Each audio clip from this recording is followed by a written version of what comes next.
Welcome back. In this lecture video, we are going to see about the regenerative braking of induction motor. So already we seen in the previous class, in electrical braking there are three types are available.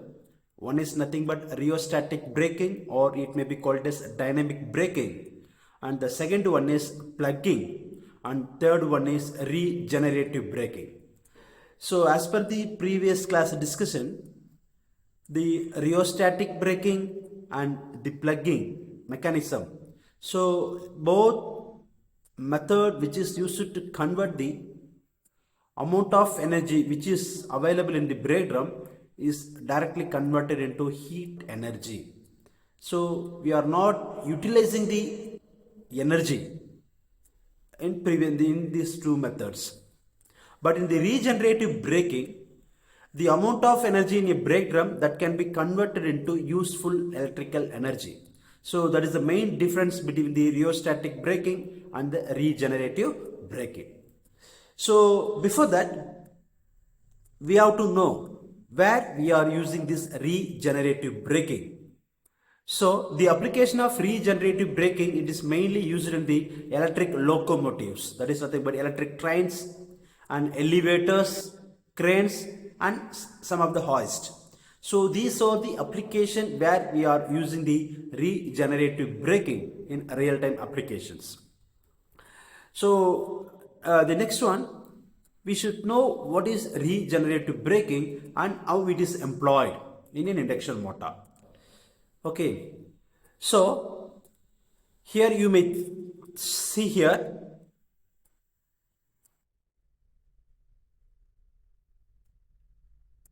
this is an induction motor. This is an three-phase induction motor. Normally, a three-phase induction motor which is used to convert the given electrical energy into the mechanical energy.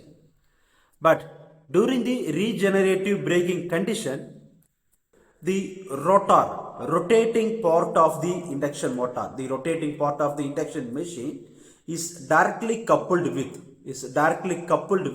an external engine. This external engine, it may be either petrol engine, diesel engine, gas turbine, hydraulic turbine, steam turbine, whatever it may be.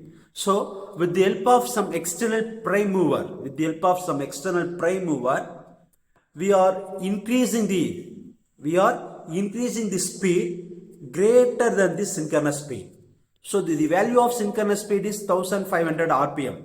Once with the help of external device, if you are increasing the speed greater than the synchronous speed, so during this condition, the induction motor will act as an induction generator. So that the induction machine, it acts as an induction generator, so it generates the electrical power. So the generator electrical power, it will be returned back to the source. It will be returned back to the three-phase supply main. So before that, we are consuming the electrical power from the grid, from the supply.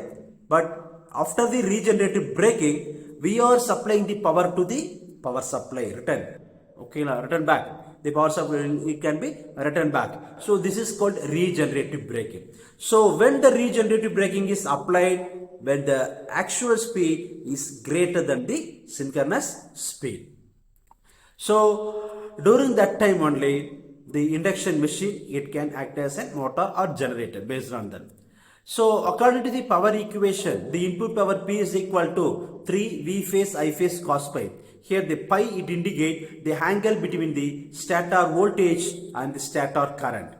And the pi, it should be less than 90 degree for motor action, and if it is greater than 90, it will be a generator action.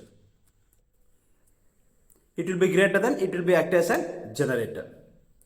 And this is the speed, that is a torque slip characteristics. So here the x-axis, it represents the slip. It represents the slip. That is nothing but with respect to the speed. And the y-axis, it represents the torque in terms of Newton meter.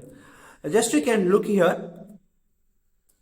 When when the induction machine is in motor, when the induction machine it acts as a motor, so the torque will be in positive manner. The torque will be in positive.